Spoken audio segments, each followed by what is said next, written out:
Hey guys, I'm your host Tara A. Devlin, and welcome to this week's episode of Kawabana, true Japanese scary stories from around the internet. My latest book, Kawabana Volume 13, is now out. Collecting even more of your favourite stories from the show, you can find terrifying ghosts, cruel curses, haunted buildings, weird monsters, and much, much more. You can find that on Amazon right now, and help support the show at the same time. This week, we're looking at several stories of what happens when something unknown, something we can't explain, suddenly shows up in our daily lives.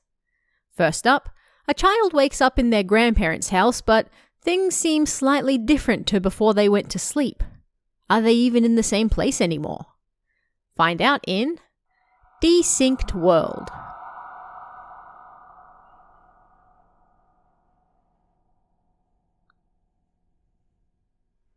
This happened around the end of summer when I was 4 or 5 years old, right before I started elementary school.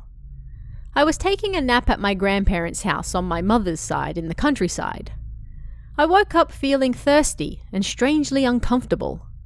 It was the same house I'd been to numerous times, but something felt different.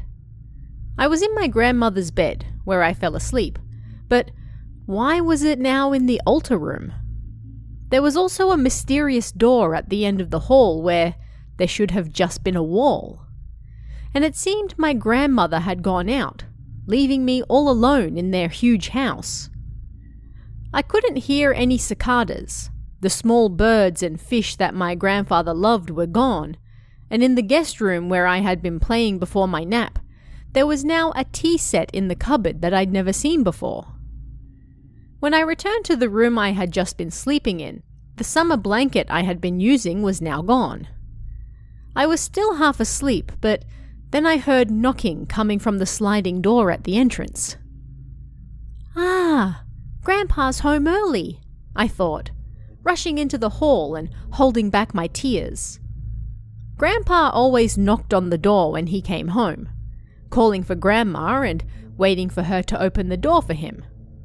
They lived in the countryside, so it wasn't locked, but it was his rule to wait for her to open it for him. I could see a person standing on the other side of the frosted glass.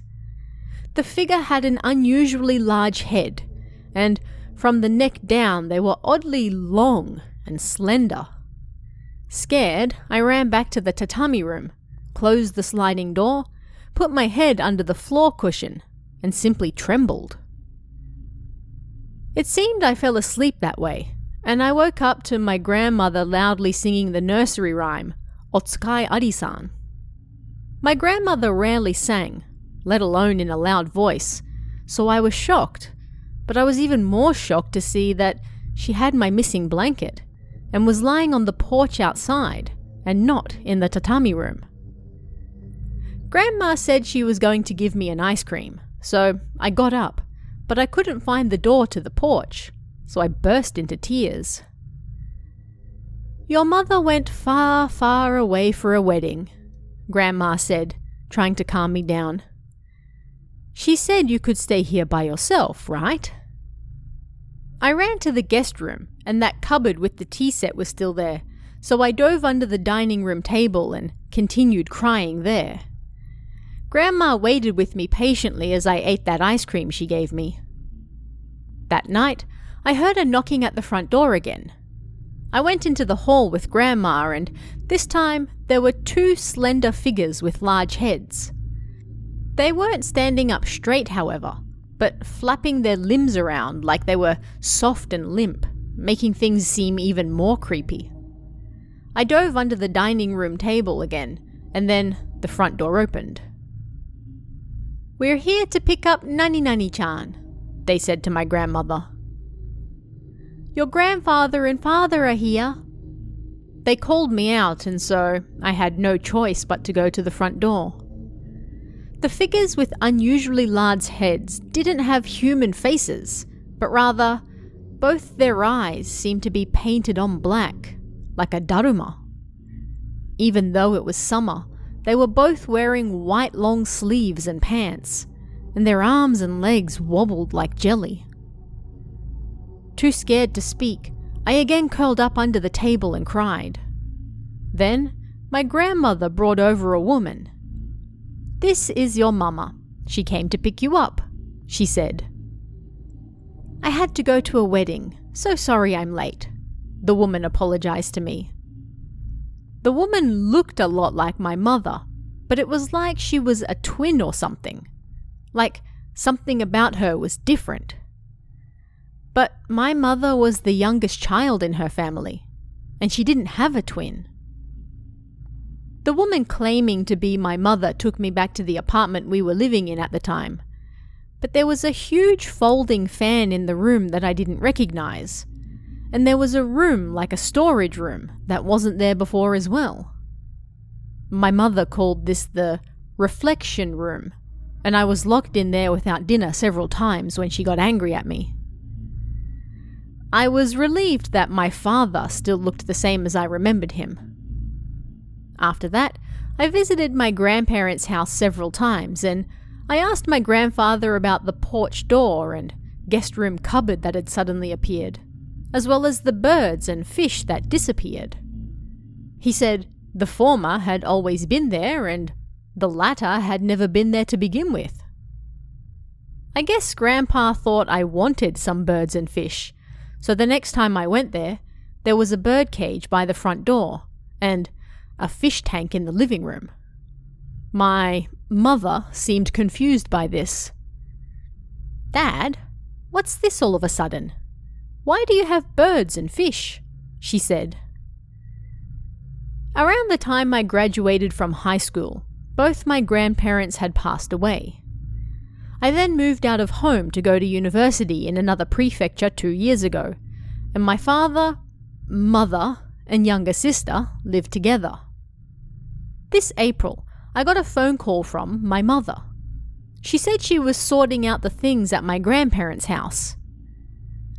At some point, they added a cupboard to the guest room, and there was a tea set in there that was never used, she complained. I got chills.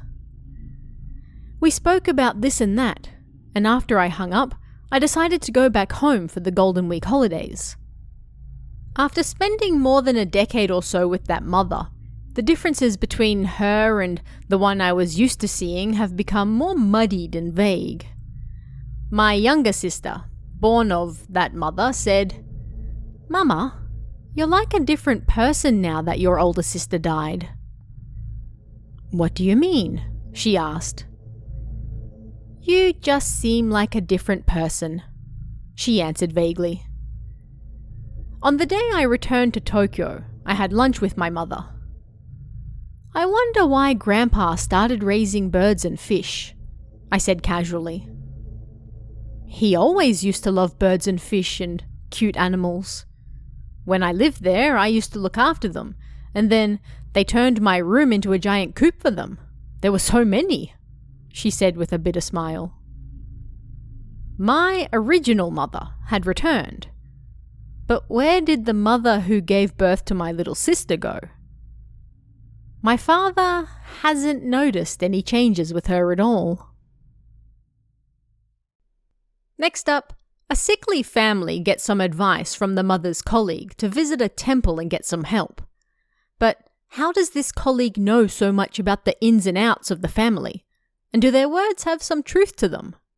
Find out in My Mother's Colleague.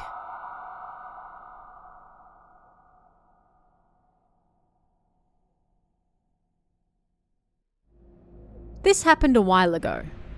I'm from a family of 5, and all of us are pretty sickly. We all regularly visit the hospital, and I have it the worst. My digestive system is rather weak and food comes out undigested, so I have to visit the internal medicine department. I also have terrible insomnia, and it's only when I'm riding a bike that I'm overcome with a terrible urge to sleep, so I've often found myself on the verge of danger. So for a while, I visited the psychosomatic medicine department as well. One day, while I was wondering why our entire family was like this, my mother came home from work with a strange look on her face. She didn't even say, "I'm home." The first thing she said was, "I'm going to have an exorcism." Apparently, one of my mother's colleagues had been looking at her for months like she wanted to say something to her. When my mother finally noticed, she asked what was wrong. "Asan," the colleague began, "is your entire family ill at the moment? It's not just you, but I can see this haze over your entire family. Your mother is quite elderly, yes, but she has a rash, and... the bird she had died last month. It used to protect her eyes. And your husband has a bad back. You yourself also have a bad back, and pain all the way up. And your youngest, she seems to suffer from terribly bad menstrual pain. I think the eldest daughter has it the worst, but... Your father, who passed away 9 years ago, he appears to be looking after her now. This is all because of the state of your house, so I recommend you perform an exorcism. You should get a priest from the shrine. If you don't like this sort of weird supernatural stuff, then at least pour salt in the 4 corners of your house. Although, that's also some weird supernatural thing, huh? Sorry." Her colleague looked awfully sad as she said that. "I hope I'm wrong, though," she said at the end. Nobody in my family believes in anything like that, but hearing what she said gave me chills. This colleague had no way of knowing anything about our family, and my mother had never told anyone at work that she was ill either. Yet she got every single thing correct, right down to the makeup of our family and where everybody was hurting. My grandfather died years earlier, and the month before that colleague spoke to my mother, my grandparents' bird died. Previously, my grandmother was told that she needed surgery for her eyes, but for some reason, when she showed up for the consultation the following week, her eyes had made a complete recovery. In exchange, the bird's eyes had turned cloudy, which was very strange. That bird was most attached to my grandmother, so... A priest from the shrine that colleague recommended came and cleansed the entire house, and shortly after that, everyone in our family miraculously recovered, like we'd never even been sick to begin with. I was able to eat and sleep well too. It was around this time that my grandfather's portrait started to turn white. I remember feeling like he had now gone somewhere far away. I'm sorry this was all so long, but on that note, do you think that maybe we should change his portrait now? 2 friends uncover an apparently not very well-known ghost spot and decide to check it out. But there's a reason this one should have remained unknown. Find out why in The Mysterious Government Facility.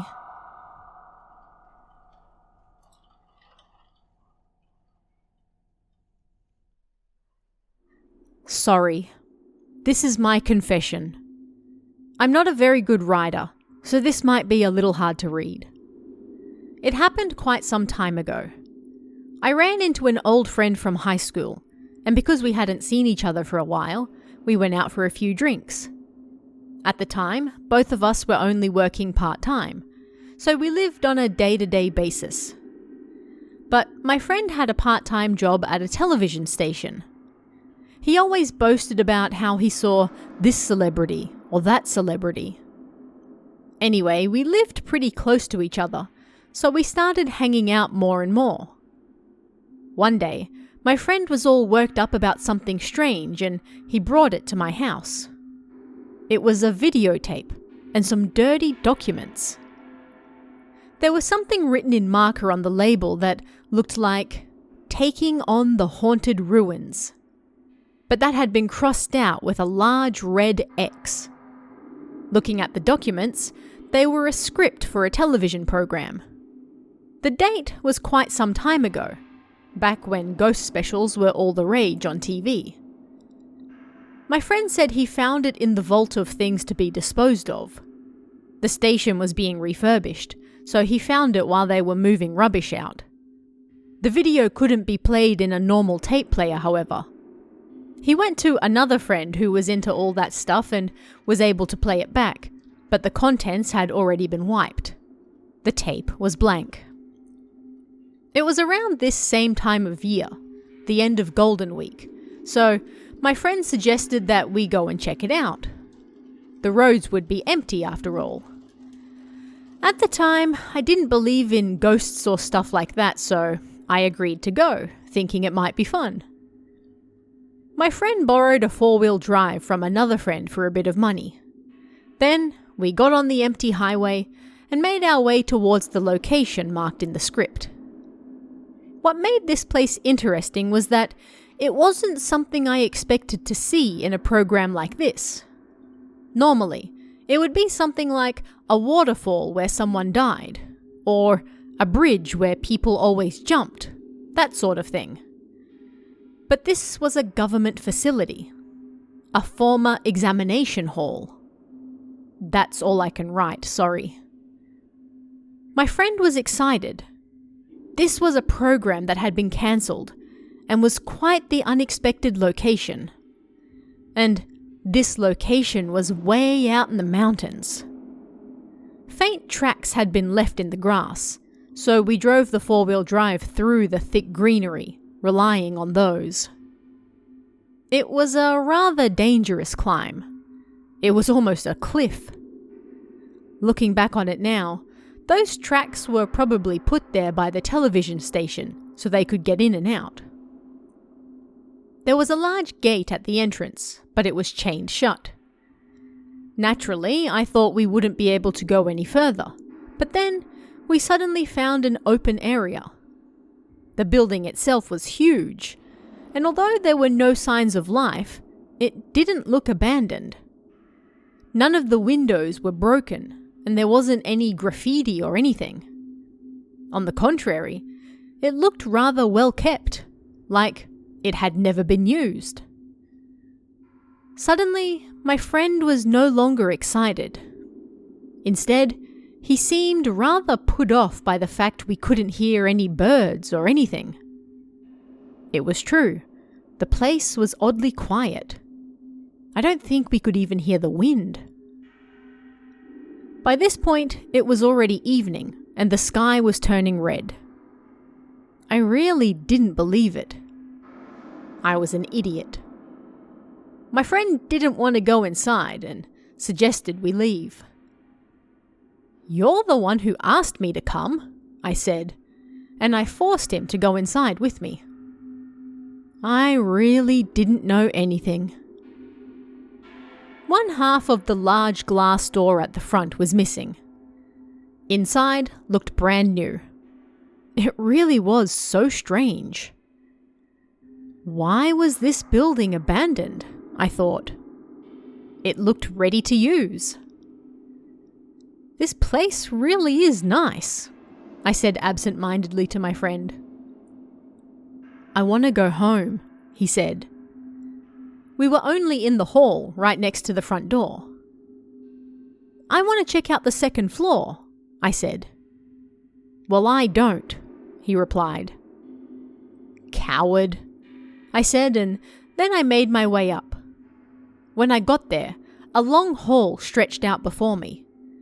It was kind of like a school hall with windows all along the side, and partway down was a smoking area or something with a sofa. And on the ground, there was a video camera.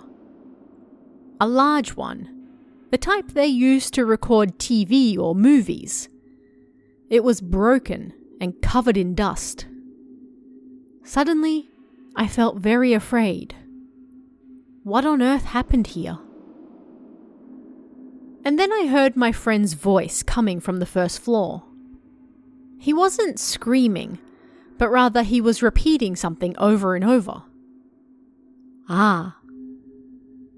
I rushed downstairs and found him at the other end of the hall leading from the entrance. I was honestly scared. My friend was stuck to the wall at the end of the hall, his limbs spread out. I approached him and called out, but again he just said, "Ah," while facing the wall. The moment I grabbed his shoulder, he burst into strange laughter, still facing the wall. I had no idea what to do. I was scared, and I was terrified, so I ran. I ran all the way back to the parked car, but then I realized my friend had the keys. I didn't want to go back, but what else could I do? As I turned to return to the building, my friend was now standing by the window and staring at me, laughing. He was laughing so hard I thought his mouth might split open. For a moment, I thought that maybe he was just playing a trick on me, but I was wrong.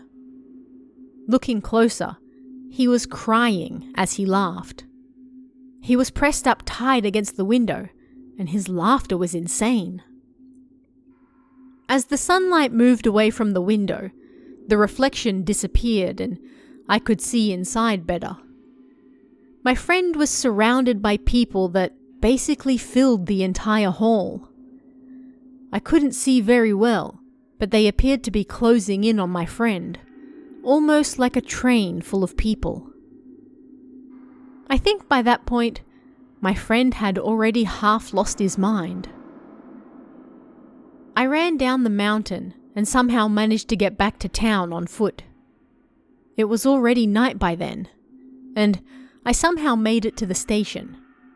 I wasn't exactly tired, but I just wanted to get away from there as soon as possible. Luckily, there was a taxi there, and I just told him the address and then trembled with my head in my hands. I feared that if I looked at the window, I might see something there again. When I got home, I dove under the blankets, but I was still so scared that I ended up going to the convenience store and waiting there until morning. When morning arrived, I started to worry that I had done something terribly wrong. I left my friend in that building, but I also never wanted to go back there again. I quit my part-time job without notice and spent the day at home doing nothing. I found it hard to sleep that night, so I spent it at a nearby family restaurant. A short while later, I tried calling my friend, and it seemed he had returned. I wasn't sure what to say, but he was just like, "What do you want?" It seemed he didn't remember anything. A month later, that friend died. I don't know whether it was an accident or if he did it himself, but I'm sure it was because we went to that building. It was my fault. It was because I ran away. I think the television station also stopped filming because they encountered the same thing. That's not a place that people should visit. Every Golden Week, I remember what happened there. They say it's easier if you have someone to listen to your problems. I feel a little bit better now. Thank you. Some school children finally work up the courage to explore a bamboo grove in a nearby forest that's surrounded by barbed wire, but there may be a very good reason it's trying to keep people out. Find out why in Other Side of the Barbed Wire.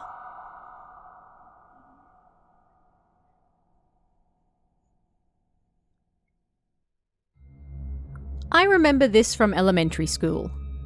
In the town I was raised in, there was a forest. But this forest was a little bit different to usual. About halfway in, there was a part that suddenly turned into a bamboo grove. This bamboo grove was surrounded by barbed wire, so it was impossible to go in.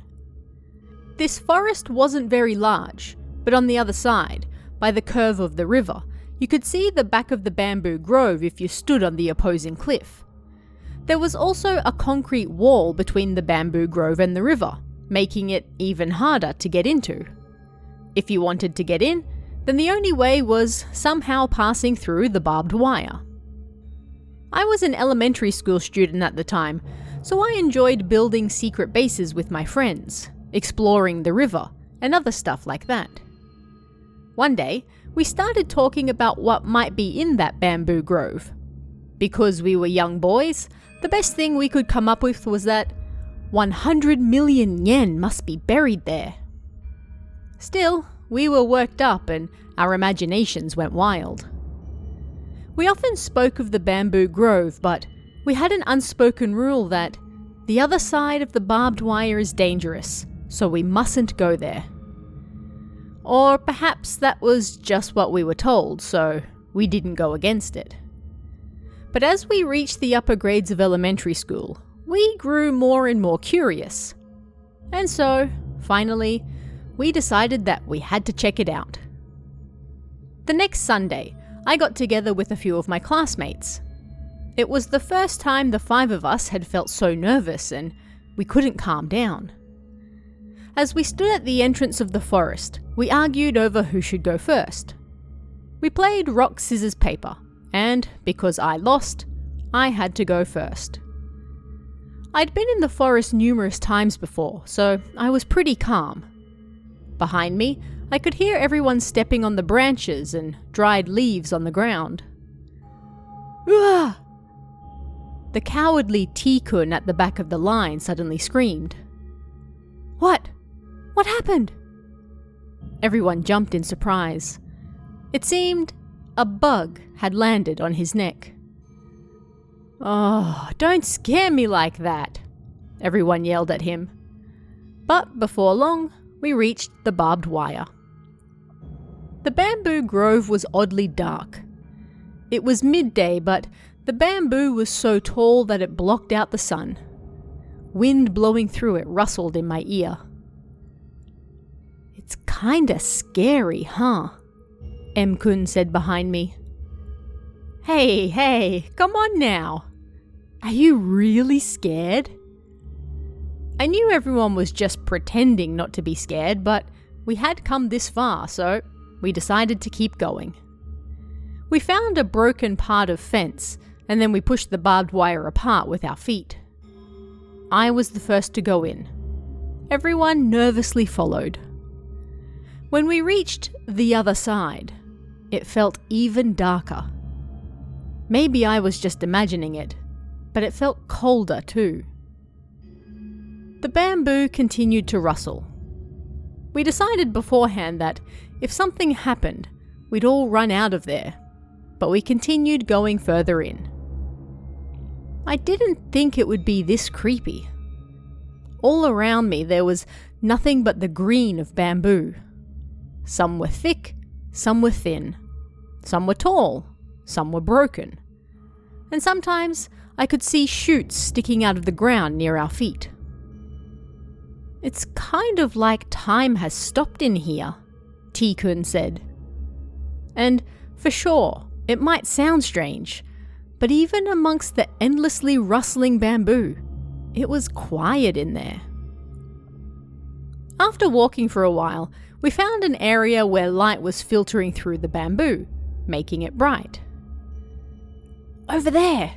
There's gotta be something over there! A-kun said, pointing. We all turned towards the direction of the light.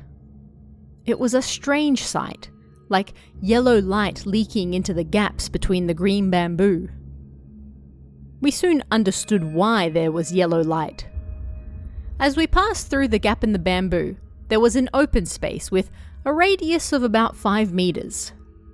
Looking closer, all the bamboo in this area had dried up and turned yellow. The sunlight reflecting off it made it look that way. And in this clearing, there were 2 holes, like something giant antlions would have made, and a rather old abandoned car. What the hell is that? Everyone stared at the scene before us. Hey, this hole is pretty interesting, M-kun then said, approaching one of the holes. We followed him and looked in, but there was nothing there. It was just a hole in the ground about the same size as us. Oh man, there's nothing in there, M-kun then said, walking around the edge of the hole. We all started running around, kicking the car and playing around the holes. But then, suddenly, we heard a voice. "Hey, what the hell are you doing?" Surprised by a grown-up man yelling at us, we all suddenly took off running. But before we did, I clearly saw him. He stood on the other side of the clearing, arms crossed, glaring at us angrily like a stubborn dad chasing away some neighborhood brats. But for some reason, his face was kind of blurry, and the only thing I clearly saw was his old, brown kimono. We all ran as fast as we could. T-kun started crying on the way, and then I started crying too. I just wanted to get away from there. I couldn't think of anything else. By the time we reached the entrance to the forest, we were drenched in sweat, out of breath, and struggling to breathe. But while all this was going on, I couldn't stop shaking. While it all happened in just a single moment, I remembered several terrifying things. Right before that man yelled at us, I remembered seeing a gap in the boot of the car, and in that gap, I saw it was full of protective charms. And when I saw that man, behind him I could vaguely see an abandoned house, but it had completely collapsed and was in no state to live in. And somehow, despite only seeing his face blurry, I clearly remembered what he looked like. He had one single eye in the middle of his face. Even now, I still regret not mentioning this to my teachers or parents. Finally this week, 2 siblings visit their grandparents they've never met before in Hokkaido, but they have a strange mask hanging by the front door that, it seems, will continue to haunt them for the rest of their lives. Find out why in The Hanya Mask Woman.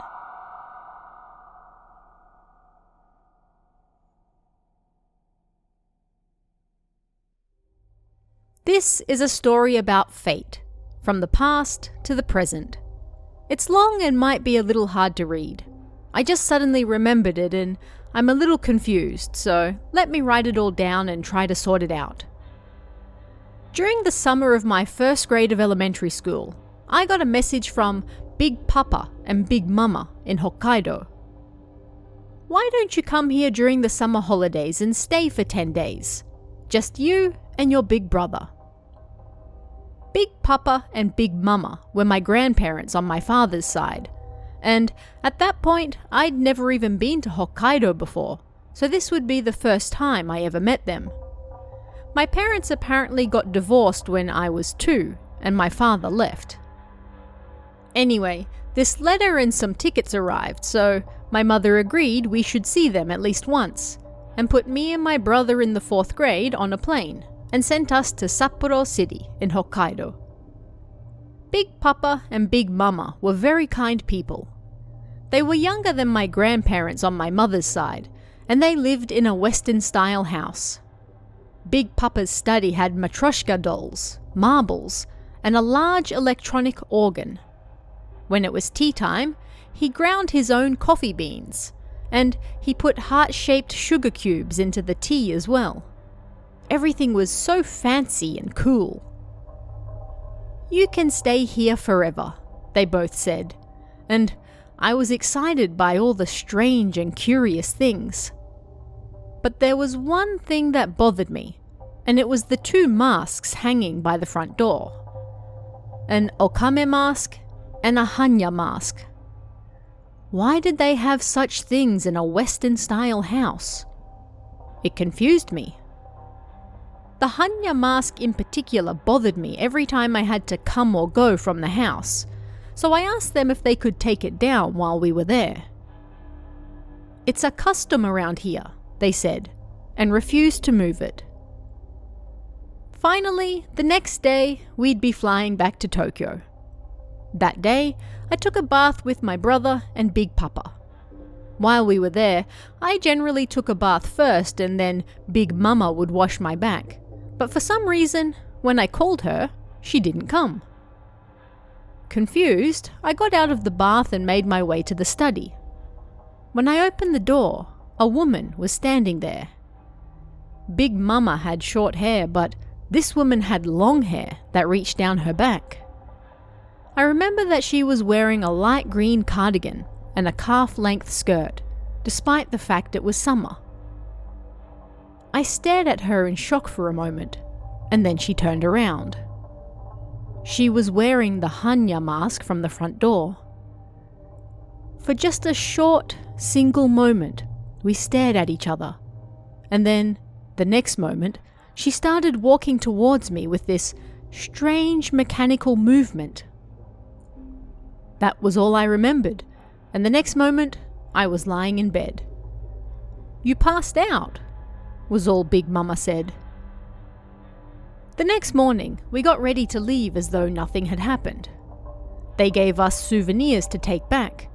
We did a little bit of final sightseeing, and then my brother and I got back on the plane. "Come back again next year, we'll go skiing," they said to me before we boarded. I mentioned this to my brother, but he replied, "No, let's not come back here again." The last time we left the house, that Hanya mask wasn't there. From the time I saw that until I spoke to him on the plane, my brother didn't say a single word. The next time that thing appeared near me was shortly after my brother started junior high. I was learning the piano at the time, but because it was just our mother raising us, we didn't have much money, so I didn't even have a single keyboard at home. When Big Papa and Big Mama heard about this, they suddenly sent an electric organ with a letter. "We hope you'll be a good match." I was rather short, so I only used the bottom keyboard to practice. But when I was in the 5th grade, and my brother was in the 2nd grade of junior high, suddenly it stopped making noise. No matter what I did, it wouldn't play any sound. So we called in someone to look at it. But about 30 minutes before they arrived, suddenly it started working again. "What the hell?" I thought. But we couldn't cancel the person coming to pick it up, so I played one last song on the upper keyboard that I never used and then closed the lid. When I did, I found some long hair caught there. When Big Mama sent it, she still had short hair, and my mother always had light brown hair. It was also a different length to my hair too. I pulled all the long hair out and threw it in the bin before the man arrived to pick it up. That night, my brother broke out into a fever, and that same day he started to claim, "I can see ghosts." He said that when he slept, a woman with long hair stood over him, her hair dangling down over him. And when he washed his face, he could see her looking at him from the side. Apparently, he suffered daily from sleep paralysis and noises tapping around the room. But our mother said this was common for people going through puberty. Before long, my brother started high school, and then he met someone he liked. She apparently liked him too, and it was like everyone was waiting for them to formally announce things. My brother was a late bloomer, or perhaps old-fashioned, but he couldn't confess to her directly, and he couldn't send her an email either. And so, despite being the Heisei era, he decided to write her a love letter. Alone in his room, of course. But when he gave her the letter after school, she was apparently furious with him. It seemed there was some long hair in the envelope. She was happy to receive a letter, but then when she saw the long hair inside, she couldn't get past that, and she no longer wanted to be with him. All she felt was anger. Either way, she was unreasonably upset, and so, in the end, decided they couldn't date, and they broke up. That night, my brother woke to the sound of laughter. Apparently, there was a woman with messy hair wearing a Hanya mask cackling next to his bed. But he was neither afraid nor upset. He just felt resignation. As long as she's around, I'll never have a girlfriend. And since then, he has never had a girlfriend, even when someone shows interest in him. When I was 19, I moved out of home and found work part-time in Shibuya. I met a man 4 years older than me and fell head over heels for him. I threw myself at him and we started dating, but it seemed our meeting was perhaps fated. That man was from Sapporo, and when he was in elementary school, he learnt how to play the electric organ.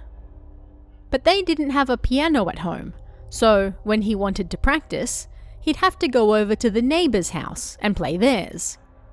Those neighbours had an okame mask and a hanya mask hanging by the door. One day, he went over to play the electric organ, but when he got there, it was gone. We gave it to someone close, the woman of the house said. Because they didn't have any children or grandchildren in the house, he thought they must have given it to a relative. But the same day that electric organ disappeared, he noticed that the hanya mask was gone too. I honestly found it creepy that 10 years had passed since I got that electric organ that he also used to play. And then we suddenly met in Shibuya and fell for each other. So in the end, I ended up breaking up with him. And I don't know if it's related, but after we broke up, I was taken to the hospital with a sharp pain in my abdomen. They discovered I had a disease that meant I'd never be able to conceive children. These days, I live alone in Tokyo, far from my family home. After I moved out, my mother started raising 2 dogs. When they were both puppies, they always used to bark at the front door. They would tense up and growl before barking, like something was there. And now, my brother really can see ghosts. Other people probably think he's a bit weird. When I asked him about the woman in the hanya mask, he said, "For the last few years, she has been standing by the front door, looking outside. I haven't had any female friends over for several years now." Just this morning, I returned home for the first time in a while, and I was relaxing in the living room. There was a hair caught in the gap between the sofa that wasn't mine nor my mother's, so I'm gonna put it in the bin now. I wonder who that woman in the hanya mask is. Does fate really exist? Or was it all just a coincidence? Will the day come where we finally understand everything? A huge thank you and shout out to this week's Kami tier members, Christina, Just Sawn, S-Dash and Emerald. It's thanks to your support, along with everyone else, that I'm able to keep doing this show, so thank you very much. Don't forget to check out Kowabana Volume 13, out on Amazon right now. And check out our newly revamped merchandise store at kowabana.store. And if you'd like to chat about this week's stories, come and join us in the Kowabana Discord. You can find that link in the description or on kowabana.net. You can also check out our Patreon at patreon.com/TaraADevlin for exclusive bonus stories and extras, or our YouTube channel at youtube.com/KowabanaJapan for all sorts of Japanese horror you won't find anywhere else. Thanks guys, stay safe, and I'll see you again next time for even more Kowabana, true Japanese scary stories from around the internet. Want even more scary stories? Head over to kowabana.net for new translations every week. You can also join our Patreon for exclusive stories you won't find anywhere else. Head over to kowabana.net now.